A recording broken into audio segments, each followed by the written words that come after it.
Bonjour à tous, une nouvelle fois aujourd'hui, pas d'invités mais des invités de la rédac. On va revenir sur la soirée électorale de ce dimanche, le second tour des législatives.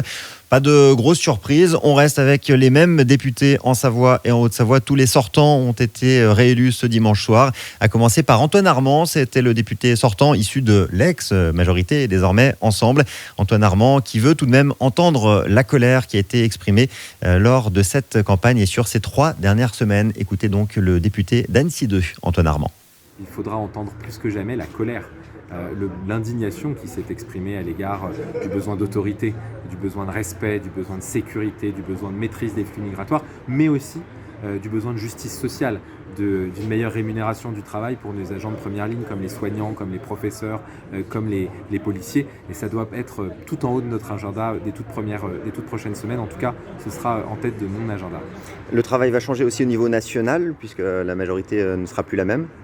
Oui, très difficile à l'heure à laquelle on se parle de donner des résultats définitifs au niveau national et puis de savoir ce qu'il en sortira. Ce qu'on peut noter, c'est que les Français ont massivement dit non au Rassemblement national de Jordan Bardella, à ses outrances, à son incompétence, à ses incohérences. Les Français n'ont pas pour autant demandé à Jean-Luc Mélenchon d'être Premier ministre du pays.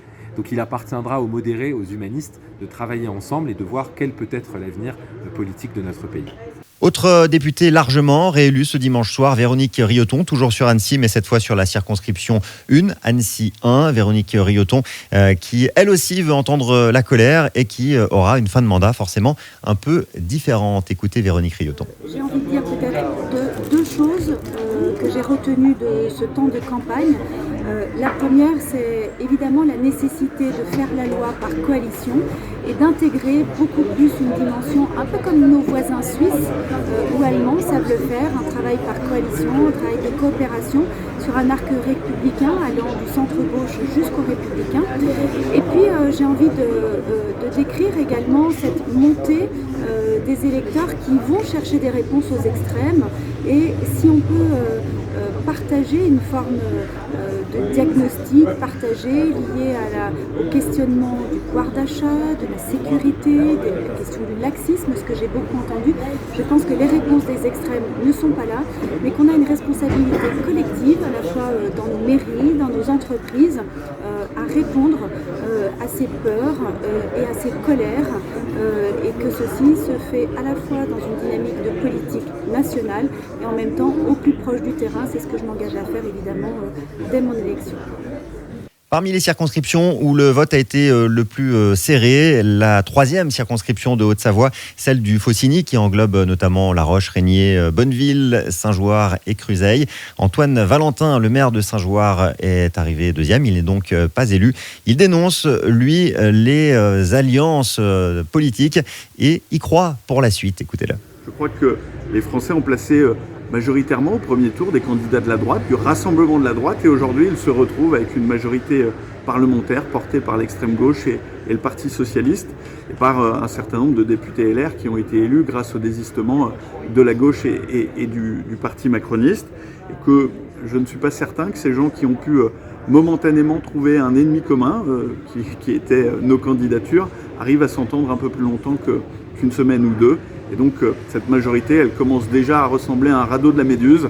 Et je pense que nous serons amenés à voter dans quelques mois, l'année prochaine, et je serai évidemment présent. Et puis au niveau national, du changement par contre, puisque c'est la gauche qui est arrivée en tête. Une surprise, une heureuse surprise même pour François Astorg, le maire d'Annecy. Lui veut regarder le programme de ce nouveau Front populaire et le faire appliquer autant au niveau national qu'au niveau local. Écoutez François Astorg, le maire d'Annecy. C'est à la fois une déception totale du politique et c'est à la fois une attente de mesures et de promesses qui ne sont jamais arrivées. Et ça, il faut l'entendre. Ça, il faut l'entendre. Donc, au niveau national, ce qu'il faut entendre, c'est que les Français ont décidé de mettre le Front populaire devant. Il va falloir écouter le programme qui a été proposé. Deuxièmement, la bonne nouvelle, en tout cas pour moi, c'est que le Rassemblement national arrive en 3e place. Et je vous dis, moi, depuis que je fais de la politique, et même bien avant, le Front National, le Rassemblement National, était ma hantise. Et j'avais l'impression, ce soir, de me réveiller dans un pays que je ne reconnaissais pas. Ce soir, je me réveille dans un pays que je reconnais, que je souhaite, Maintenant, il va falloir que l'on travaille ensemble. Au niveau national, respect du programme. Au niveau local, il va falloir écouter ce qui a été dit au niveau national et écouter aussi, je pense aux députés qui vont être élus ce soir, écouter l'appel au Front républicain que j'ai fait, que d'autres ont fait, et il va falloir que l'on collabore et qu'on ne soit pas dans des logiques de l'entre-soi. Il va falloir travailler ensemble, un peu à l'allemande. On passe en Savoie, où là non plus, les députés n'ont pas changé, notamment sur la première circonscription, celle d'Aix-les-Bains. Marina Ferrari, ministre et députée sortante de l'ex-majorité Ensemble, veut regarder vers l'avenir. Il faudra travailler ensemble, notamment avec la gauche. Écoutez Marina Ferrari. On va voir comment vont se positionner les différentes forces politiques en présence. Moi, ce que j'appelle de mes voeux, je suis une centriste, je l'ai toujours été, c'est qu'aujourd'hui, on arrive à travailler sous une forme de coalition en laissant les extrêmes de côté. Parce que moi, c'est le combat de ma vie de lutter contre les extrêmes et contre le populisme. Et donc, je pense qu'aujourd'hui, il faut que nous trouvions une voie. Les Français nous ont adressé un message. Ils avaient déjà adressé un message en 2022. Là, ils ont renforcé ce message. On voit bien qu'aujourd'hui, les trois forces sont quasiment au coude à coude. Donc, ça veut dire que ça nous oblige à travailler ensemble pour les Français et pour le pays. Quelle va être votre priorité là désormais dans de poursuivre finalement le combat déjà engagé dans cette première circonscription? Alors sur la première circonscription, comme je vous le disais, on voit que le vote est très différent d'un côté ou de l'autre de la montagne, si j'ose dire, entre l'avant-pays savoyard aujourd'hui et la zone la plus urbanisée. Donc il est évident qu'aujourd'hui, ce sentiment de déclassement, j'ai eu souvent l'occasion de le dire pendant cette campagne. Moi, j'entendais beaucoup la classe moyenne se sentir déclassée aujourd'hui avec ce sentiment de travailler, de ne pas être suffisamment soutenu. Donc il faut y répondre. Donc ça va être un de mes premiers chantiers, le pouvoir d'achat, ce que j'avais déjà entamé en 2022. Et puis également le sentiment d'abandon de certaines campagnes. Il faut être en capacité d'y répondre. Et je pense notamment à la thématique du logement ou des mobilités qui sont très importantes sur notre territoire. Vous aviez eu peur, du coup, au premier tour, face à Tiffany Degois, qui était un petit peu en avance par rapport à vous. Est-ce que vous êtes soulagé ? Alors, je n'ai pas eu peur. En fait, j'ai mesuré l'ampleur de la vague Rassemblement national au premier tour, que j'avais peut-être sous-estimé, pensant qu'en Savoie, qui est une terre de modération mais d'action, cela n'arriverait pas. Donc j'ai entendu ce message. Après, c'est un soulagement, puisque pour moi, la candidature de Madame Degois était quand même une candidature qui était, comment dire, un peu une usurpation. Voilà, quand on voit son parcours politique, j'aurais été quand même un peu touchée de voir que voilà, c'était pour moi la récompense d'un parcours, je veux dire, chaotique et sans grande conviction. Finalement, en Savoie, tous les anciens ont été réélus. Comment vous l'analysez cela ? Est-ce que par exemple, pareil, c'est un soulagement ? Alors, ce que je vois en Savoie, c'est que je pense que les candidats qui sont très ancrés, comme Vincent Rolland, Émilie Bonivard ou moi-même, il y a un vote quand même d'attachement au territoire. Quand on est comme moi une élue locale depuis 2008 et qu'on est inscrit dans des valeurs, je pense que ça, voilà, ce positionnement a été reconnu. Voilà, un peu la fille du pays que les gens connaissent, peuvent aborder facilement. Donc je pense que ça a été reconnu. C'est la même chose sur Maurienne et Tarentaise. La satisfaction aussi aujourd'hui pour moi, c'est que le Rassemblement national n'ait remporté aucune circonscription en Savoie. Quel vont être votre programme dans les prochains jours là ? Est-ce que vous savez déjà ce qui vous attend ? Un programme, déjà dès demain matin, je vais donc remonter à Paris. Voilà, puisque j'ai quand même des choses à régler. J'ai été très en lien avec mon cabinet puisque je suis encore ministre aujourd'hui. Et puis donc l'attente de la démission du gouvernement et rapidement réintégrer l'Assemblée puisque j'ai hâte d'être dans l'Assemblée aujourd'hui pour continuer à œuvrer pour les Savoyards. Est-ce que à votre avis ça va être un petit peu plus compliqué là avec ces nouveaux résultats qui sont tombés et qui ont un petit peu rebâti les cartes finalement ? On va voir, moi j'ai bonne confiance. On voit que en tout cas la majorité, l'ancienne majorité présidentielle a plutôt bien résisté. Mon groupe parlementaire, le Mouvement démocrate, nous devrions avoir un groupe assez conséquent. Donc moi je suis plus déterminée que jamais à œuvrer pour nos concitoyens. En Savoie, un député de gauche, encore, il était déjà député sortant, il a été réélu, il s'agit de Jean-François Coulombe, qui représentait ce nouveau Front populaire. Il est, lui, issu de LFI. Et évidemment, lui, il salue le sursaut républicain des Savoyards. Écoutez Jean-François Coulombe. C'est un très grand plaisir. Je pense que la mobilisation formidable qui s'est manifestée pour ce deuxième tour a porté ses fruits et les Françaises et les Français, les Savoyardes et les Savoyards de la circonscription ont clairement signifié qu'ils ne voulaient pas du Rassemblement national comme un député de la circonscription. Je suis ravi de voir que ça va être au clan macroniste maintenant d'essayer de contrer les lois sociales, écologiques et démocratiques que nous allons enfin pouvoir faire prévaloir grâce au gouvernement qui sera issu de notre camp. Jean-François Coulombe qui a été donc élu ce dimanche soir face au RN Brice Bernard qui lui aussi dénonce ces alliances un peu contre nature. En revanche, il voit d'un bon œil les prochaines échéances électorales avec une mobilisation importante, notamment au premier tour en Savoie. Écoutez Brice Bernard. Et puis vous savez, cette alliance contre nature du NPA jusqu'à certains LR macronistes, déjà d'une ne tient pas, c'est une alliance de circonstances, une forme de front républicain, encore une fois, entre le NPA, qui a mis quand même des candidats fichés S, dont un est devenu député aujourd'hui, ce soir, jusqu'au LR macroniste. Je crois que ça a mis la France dans un bourbier démocratique, un bourbier au niveau de l'Assemblée nationale, et je vois pas jusqu'où ça peut aller. Vous savez, on sort de ces élections, encore une fois, grandi avec des candidats pour qui c'était la première élection, et puis avec un enracinement local qui finalement se précise, à la fois à Ugine, à Saint-Jean-de-Maurienne, et je pense que finalement c'est assez, c'est assez sain pour la suite. Les échéances futures seront les échéances municipales, et quand on voit qu'on a 90 000 électeurs derrière soi, ça nous donne des possibilités intéressantes. Pour vous, localement, dans la 4e circonscription, le fait que vous êtes battu, finalement, c'est quand même... vous vous attendiez à mieux ? Écoutez, quand on se présente pour être effectivement celui qui va gagner et celui qui porte en tous les cas le maximum d'espoir. Force est de constater que ce soir la démocratie s'est exprimée en faveur de Jean-François Coulombe.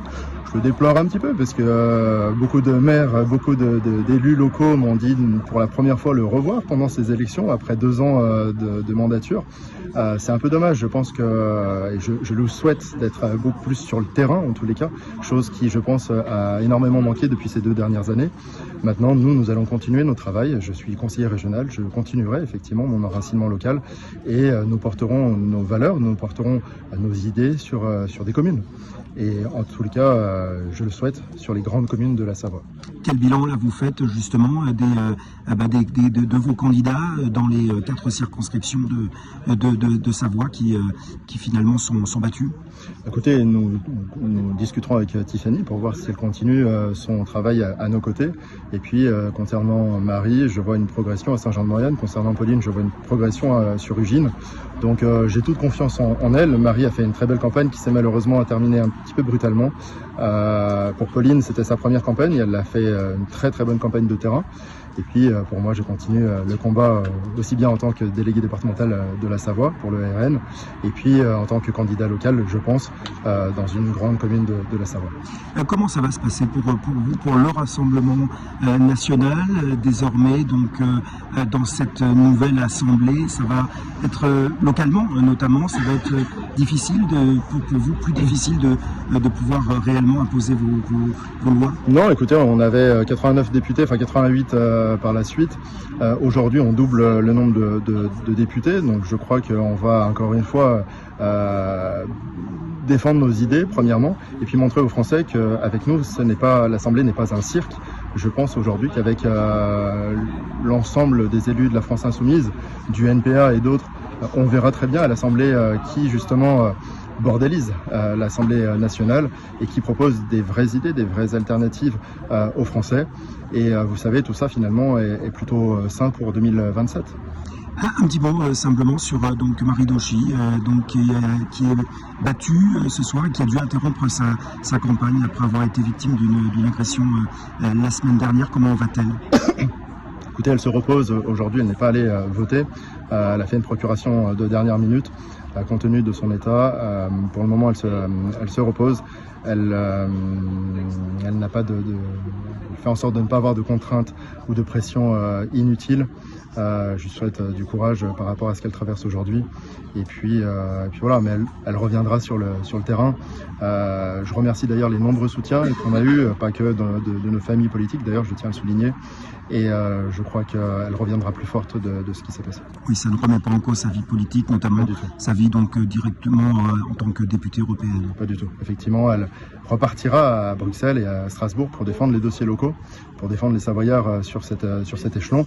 Et puis, je pense qu'elle a à cœur de reprendre, mais je pense qu'il faut lui laisser le temps au temps. Vous savez, quand vous distribuez des tracts sur le marché, vous ne vous attendez pas à ce que la foudre vous tombe dessus. Cette campagne s'est terminée un petit peu brutalement pour plusieurs candidats. Je crois qu'il y a eu 51 candidats qui ont subi des pressions, qui ont subi des agressions. C'est pas normal dans une démocratie. Et puis toujours en Savoie, sur le secteur de la Tarentaise, là non plus, pas de changement. C'est Vincent Rolland, le député Les Républicains, qui a été réélu ce dimanche soir. Les Républicains, justement, qui auront un rôle à jouer dans ce nouvel équilibre à l'Assemblée nationale. Écoutez, Vincent Rolland, le député donc de la Tarentaise. Forcément un soulagement après une dissolution surprise, une campagne éclair qui avait extrêmement mal commencé pour les Républicains. Mais nous avons su, en tout cas en Savoie, relever la tête, aller au combat et convaincre une majorité d'électrices et d'électeurs. Nous avons, maintenant qu'il y a une configuration quasi inédite, voire inédite sous la Ve République à l'Assemblée nationale, un rôle majeur, encore bien plus qu'avant, à jouer. Voilà, on verra ce que ça donne. Ce sera intéressant à suivre. Toutes les réactions, vous les retrouvez évidemment sur odsradio.com avec bien d'autres choses, bien d'autres informations. Et puis tous les chiffres aussi. Vous retrouverez notamment notre carte interactive pour savoir comment on a voté dans votre circonscription. odsradio.com, c'est donc le bon réflexe info. Merci à tous et bonne semaine.